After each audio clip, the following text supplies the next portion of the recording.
El presidente Ollanta Humala ha indicado que se está analizando el pedido hecho por el abogado del exmandatario Alberto Fujimori y que todo se hará respecto a lo que indica la justicia. Más detalles en el siguiente informe. El presidente Ollanta Humala indicó que el Ministerio de Justicia viene analizando el pedido hecho por la defensa legal del expresidente Alberto Fujimori para que reciba una pensión por parte del Estado y aseguró que se tomará la decisión en apego estricto a la justicia. He pedido un informe al ministro de Justicia, no porque me corresponda a mí darle en primera instancia esta pensión, sino que creo que como son temas de agenda hay que tener claro si le corresponde o no le corresponde. Lo que nosotros creemos es que a nadie se le puede discriminar en sus derechos, esté en la situación que esté. Además, manifestó que se sancionará a aquellas autoridades involucradas en actos de corrupción cometidos en algunas regiones del país y que no le temblará la mano al momento de hacerlo. Y como jefe de Estado estamos velando, coordinando para que todo vaya de tal manera de que encontremos a los responsables de cualquier acto de corrupción en cualquier región. Y no nos temblará la mano de sancionar a los que hayan que sancionar. También negó que el titular del Congreso, Freddy Otárola, haya pedido apoyo al presidente regional de Ancash, César Álvarez, para favorecer su campaña electoral del 2011. No es cierto y yo creo que ya el presidente del Congreso ha respondido, en todo caso lo dejo a él que responda. Nosotros estamos viendo los temas nacionales. En otro momento, el mandatario evitó pronunciarse sobre la unión civil entre personas del mismo sexo. Dijo que prefiere guardar prudencia sobre este proyecto y sostuvo que se pronunciará cuando corresponda. Creo que no es prudente que el presidente de la República se pronuncie en estos momentos cuando todavía el tema no ha entrado ni siquiera en debate en el Congreso. Finalmente, no quiso pronunciarse sobre su baja aprobación en las encuestas y señaló que su trabajo no es analizar los sondeos. Estas declaraciones las dio el presidente Ollanta Humala luego de participar de la presentación de la nueva Dirección de Intervención Rápida de la Policía y de la entrega de los vehículos de transporte para esa institución en la Escuela de Oficiales de la Policía. Estoy en compañía de Miguel Santillana, destacado economista, analista político. ¿Cómo está, Miguel? Buenas noches. Buenas noches. Bueno, ¿qué opina de esta declaración de nuestro presidente que ha vuelto a hablar de temas... De hablar es un decir, ¿no es cierto? A manifestar su sentimiento, diríamos, en unos temas álgidos como el caso de la unión civil, sobre la cual obviamente no se ha pronunciado. Y en el tema de Ancash, ¿no? Evidentemente, ante un señalamiento a Freddy Otárola, que lo ha aclarado diciendo que evidentemente no tiene nada que ver, pues él simplemente se abstiene. Bueno, evidentemente la situación en las encuestas no mejora, ¿no es cierto? Se ha estancado en un 20, 22, 23%. Y ahora lo hemos visto aparecer en este tema de la seguridad ciudadana, con esta creación de una nueva entidad que no sé si será la solución o parte de la misma, pero no vemos muchos avances, ¿no? A ver, mira, todo indica que hacia fin de junio, comienzo de julio, ya debe haber un cambio de ministros, puesto que esto ya no da para más. Hay algunos sectores que se encuentran paralizados, puesto que todos los directores saben que se va el ministro. Entonces, ¿es verdad eso de que Miguel Castilla se va?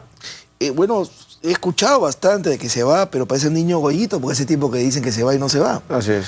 Pero debo entender de que así como Manuel Pulgar Vidal tiene la aspiración de ser el Premier. El oferente de la COP20, claro. O sea, los aires de Premier ya se le pasaron. Pero... ya no quiere ser presidente de Consejo. No, o sea, lo que le interesa a Manuel es sacar adelante la COP20. Que es un evento muy importante, ¿no? Es un mega evento al cual el Estado peruano está dando 170 millones de dólares para que se realice. Entenderá que el próximo año también se realiza la reunión Banco Mundial, Fondo Monetario aquí en Lima, que también sería un espaldarazo para Castilla. Ahora, yo no sé si Castilla tiene oxígeno para aguantar un año más, y entiendo que el presidente de la República le está pidiendo que lo acompañe al cuarto año.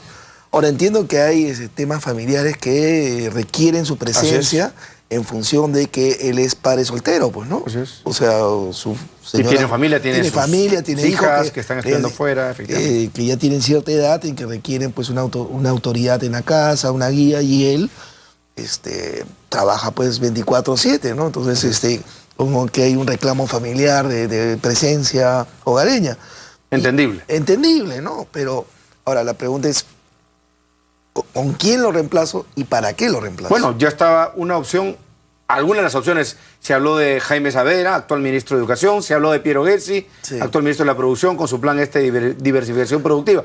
Pero que podrían ser ambos buenos reemplazantes, dicho sea de paso, ¿no? Sí, buenas cartas. Sí, o sea, yo no digo que no, pero yo prefiero que Saavedra se quede en educación, o sea, con toda la experiencia. Que se quede 5 años. Que se quede una 5 década. años, una década y no lo muevan. Que no lo muevan, ¿no? Que sea ministro de Consenso de Educación 5 años, ¿verdad? Así es, o sea, como una especie de acuerdo nacional. Para que se quede el señor Saavedra 5 años, efectivamente. Okay. Entonces, hay que tener ministros que puedan desarrollar toda su capacidad profesional y su experiencia en ciertos temas. Yo creo que Jaime Saavedra se tiene que quedar ahí.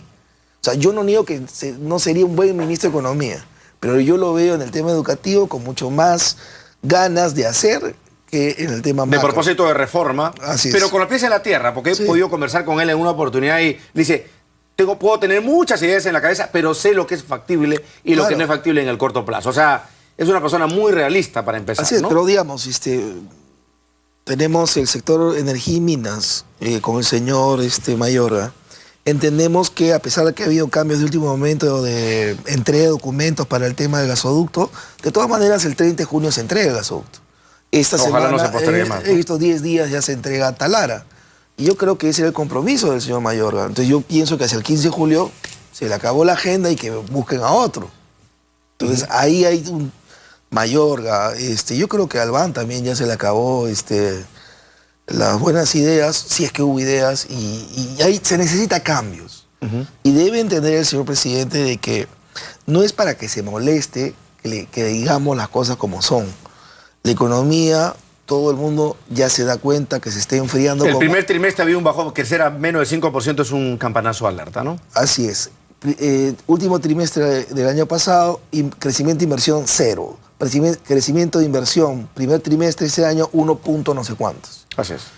Lo que indican los que saben más que yo en este tema, me dicen, bueno, lo interesante es que se mantiene el stock de inversión, vale decir, de repente no crecemos ni 1 ni 2% en inversión, pero no es que el stock de inversión está por los 40.000 millones de dólares, que es muy interesante.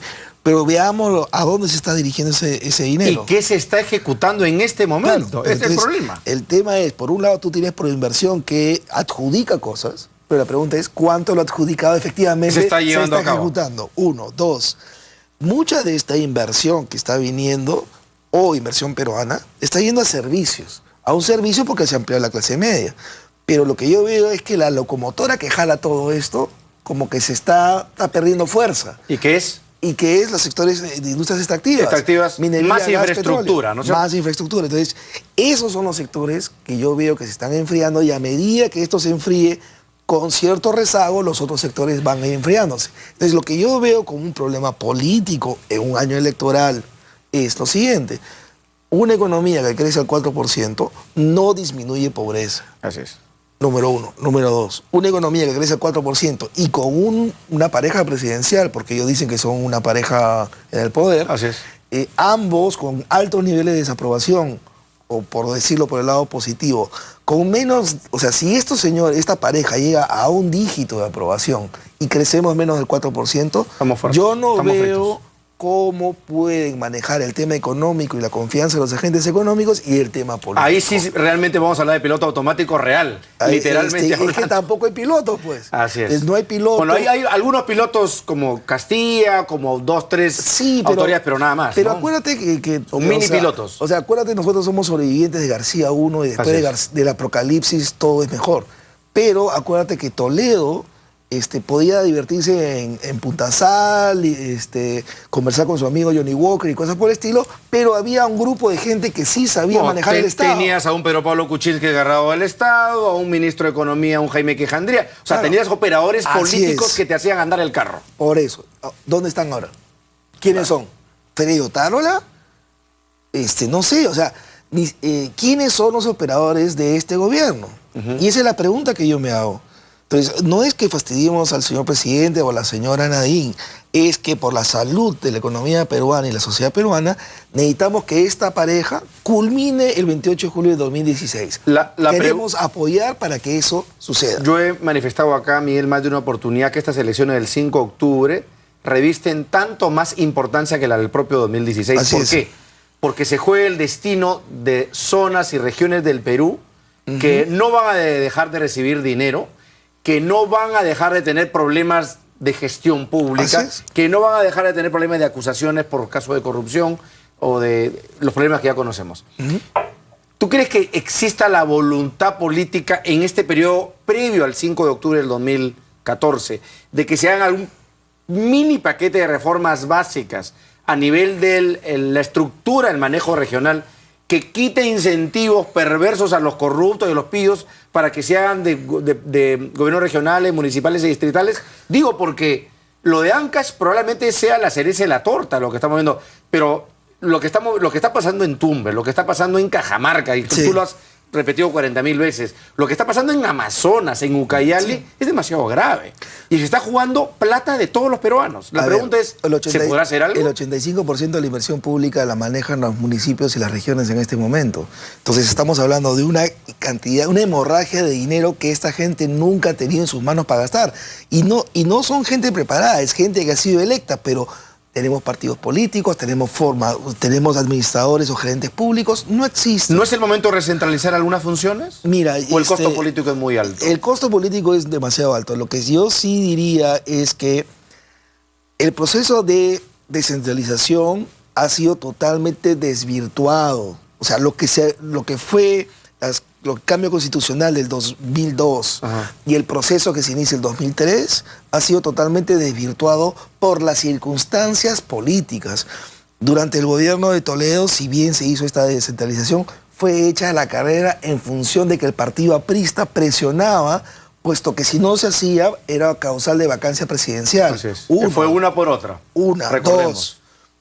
Cuando asumieron los cargos, salió la Ley Orgánica de Gobiernos Regionales y la Ley Orgánica de Municipalidades, después que las personas ya habían asumido el cargo el primer día útil de enero. Entonces, hemos ido aprendiendo en el camino y la solución o el pacto político que ha habido de los partidos de presencia nacional es dejemos estos 26 cacicazgos. ¿Por qué?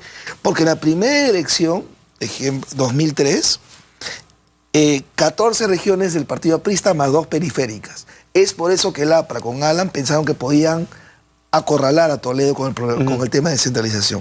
Siguiente proceso electoral, el APRA no ganó menos de 3 y en la última solamente han ganado La Libertad. Entonces los partidos de presencia nacional desaparecen en el ámbito regional local y tienen que negociar para las elecciones generales con los independientes de regiones. Y volvemos al tema de Ancash. No me parece absolutamente nada raro que el señor Freddy Otárara y la señora Nena Escalante hayan visitado la centralita en Chimbote. ¿Por qué no? Si tenían toda una organización de prensa montada y muy fuerte. Así es. Entonces me parece que ahora me digan que no se hizo eso cuando hay testigos. O sea, mejor no negarlo. Bueno, Benítez lo dijo ayer muy claramente. Ahora, ojalá, eso debería probarse, ¿no? Pero, digamos, no suena descabellado. No suena descabellado. Además, nadie dice que están haciendo actos de corrupción, sino que están pidiendo apoyo político. Pero discúlpame, tenemos el caso de la Comecable o Robacable de Pisco. ¿Cuál era su activo? ¿Es una gran intelectual? No, es dueña de un medio de comunicación en Pisco, por lo tanto la llevaron en su lista. Así es, tal cual. O sea, entonces, no nos sorprendamos. La mayor parte de congresistas de la República tienen algún tipo de medio de comunicación en provincias. Radio, televisión, televisión local. Entonces, no tiene que ver con sus ideas, que tengan una buena presencia cívica en las localidades donde provienen, sino porque ponen espacios televisivos. O activos, o cash, una de las dos. O presencia en medios. Presencia mediática. Entonces, eso es lo que está pasando. Entonces, dejémonos de cosas. Y eso, claro, evidentemente nada indica que va a modificarse en esta Pero por supuesto que no. Pero la pregunta, Miguel, es ¿qué se puede hacer, por lo menos nosotros, para defendernos? Porque digo, ok, perfecto, esa es la circunstancia. ¿Qué candados podemos poner de aquí a octubre para que los que candidaten digan, oye, un momentito, ahora no va a ser tan fácil? Mira, o sea, a sacarle la vuelta a la ley, hacer licitaciones truchas, claro. Lo que pasa es que comprar autoridades o poderes fácticos va a ser más complejo. O sea, algo deberíamos hacer, digamos, entregándole más facturas a la Contraloría o al Congreso de la República para evitarnos ese malestar. Por lo menos tú y yo sabemos que hemos puesto al gato de despensero. O sea, ¿quiénes son los congresistas que tenemos hoy? ¿Cuál es el origen de los congresistas que tenemos hoy? Provincianos, regionales. Ok, pero ¿cuál es su background? tenemos contrabandistas, asesinos, gente que falsifica... Minería ilegal, gente ligada al narcotráfico. Tú dime, o sea, escoge de todos los tipos del Código Penal los delitos y tenemos un ejemplo en el Congreso. Entonces, ¿de qué cosa nos estamos sorprendiendo ahora? O sea, ¿tú crees que alguno de estos que ha estado que tiene intereses creados en algún tipo de estas actividades delictivas va a cambiar las normas ahora? O sea, yo te decía provinciano porque tiene el suficiente incentivo para no votar en contra de su base electoral, a eso me refiero, no por otra cosa, por si acaso. Entonces, pero no sé, pues, pero entonces vayamos a los líderes nacionales. Pues, o sea, el señor García, el propio presidente de la República, el señor Toledo, la señora Lourdes Flores, el señor PPK, que son conscientes de lo que se está jugando el Perú. Planteemos un acuerdo político extracongreso, porque la verdad, seguir desarmado de esta manera es una irresponsabilidad. Y por otro lado, tienes que darle las herramientas a la Contraloría. O sea, la Contraloría debería tener una oficina de control interno cuyo funcionario y oficina dependa de la Contraloría, no de la entidad que está siendo supervigilada. Así es. Puesto que ¿tú qué crees? ¿Que quien te paga tu sueldo te va a controlar, te va a fiscalizar? Entonces, es ridículo, es ridículo. Hay que darle herramientas a la Contraloría, que entiendo que ha hecho un esfuerzo y un cambio, porque ellos hablan mucho del control forense. Y el control forense es ex post. O sea, cuando ya tenemos el muerto. Así es. Lo importante es el control preventivo. Así es. Detectar los potenciales casos de corrupción y caer de inmediato y además, meter presa a la gente cuando se porta mal en ese favor, momento. Dime, si no, tú y yo no conocemos cierto tipo de empresas, de servicios, de proveedores de bienes y servicios al Estado, que sabemos que lo único que han hecho es cambiar de nombre de la empresa, pero son los mismos delincuentes de siempre. Así es. Entonces, ¿dónde está la sanción? ¿Dónde está la sanción? Desde la el OCE, para que no solamente vetes a la empresa, sino a los personajes dueños de las empresas. A los que han contribuido justamente con actos de corrupción. Miguel, muchas gracias. Bueno, algunas reflexiones en torno a lo que se viene justamente en esta campaña regional y municipal y al rol que le debería corresponder, creo yo, humildemente a la clase política, si es que no queremos que esto continúe siendo una sangría de corrupción y de delincuencia y de mala gestión a nivel de la región. Gracias, Miguel. Finalmente, voy a cumplir mi promesa, le voy a llevar fruta a la cárcel a Gregorio Santos. Y yo exijo que las autoridades del Perú, tanto al de Ancash, al de Tumbes, al de Cajamarca, los metan presos de una vez. Yo no entiendo por qué hay tantas contemplaciones. Así es, hay suficientes elementos por lo menos para tomar una actitud mucho más contundente de la que hemos visto. Gracias, Miguel. Nos vamos a una pausa y regresamos, por supuesto, con el mejor resumen de noticias del día. Ya volvemos.